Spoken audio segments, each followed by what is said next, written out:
किसानों का ये प्रश्न होता है कि झटका मशीन में ज्यादा बड़ी बैटरी लगाने से ज्यादा झटका मिलता है या नहीं। तो इसका जवाब है नहीं।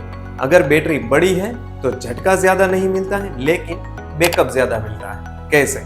एक एग्जांपल लेते हैं। अगर बैटरी छोटी है तो उसमें कम पावर स्टोरेज हो सकता है और वो झटका मशीन को कम दिनों तक, मान लीजिए 1 दिन तक चलाती है। लेकिन अगर बैटरी बड़ी है तो उसमें पावर भी ज्यादा स्टोरेज होता है और वो झटका मशीन को ज्यादा लंबे दिनों तक या घंटों तक चला सकती है। इसी तरह से बैटरी अगर बड़ी है तो बैकअप या फिर वो ज्यादा टाइम तक झटका मशीन को चला सकेगी।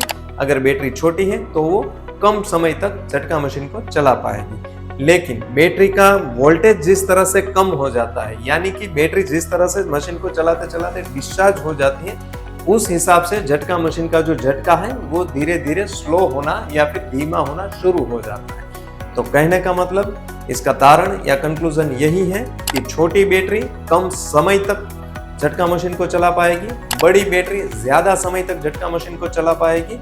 लेकिन बैटरी जब डिस्चार्ज होती है तब झटका मशीन के आउटपुट का जो झटका है उसमें फर्क दिखाई देता है। तो किसानों को बड़ी बैटरी लगानी चाहिए ताकि ज्यादा लंबे समय तक वो बैकअप दे पाए।